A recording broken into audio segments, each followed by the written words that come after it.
भगवान श्री कृष्ण ने कहा था, आज का जीवन मंत्र कंफ्यूजन न केवल आपको कमजोर करता है बल्कि हार का कारण बन सकता है।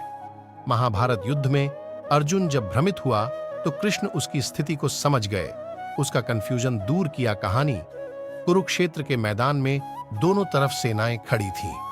कौरवों के पास ज्यादा सेना थी, पांडवों के पास कम। पांडवों का जो प्रमुख योद्धा था वह अर्जुन था और उसके रथ पर सारथी श्री कृष्ण थे।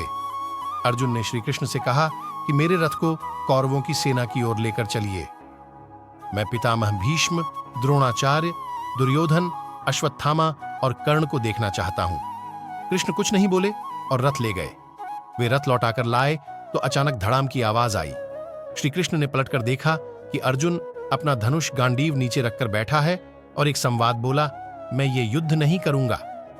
कृष्ण समझ गए कि भयभीत कम है और भ्रमित ज्यादा है।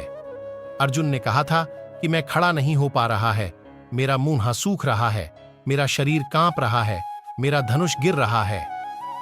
श्री कृष्ण ने कहा कि युद्ध के मैदान में ऐसा बहुत से लोगों के साथ होता है। इस पर अर्जुन ने कहा कि मेरा मन भ्रमित है, मुझे समझ नहीं आ रहा है कि मैं युद्ध करूं या न करूं।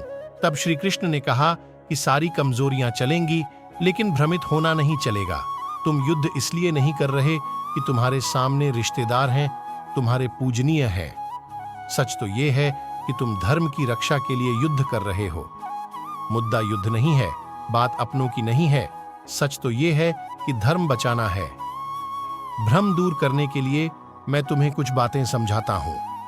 700 श्लोकों में कृष्ण ने गीता जैसा उपदेश दिया।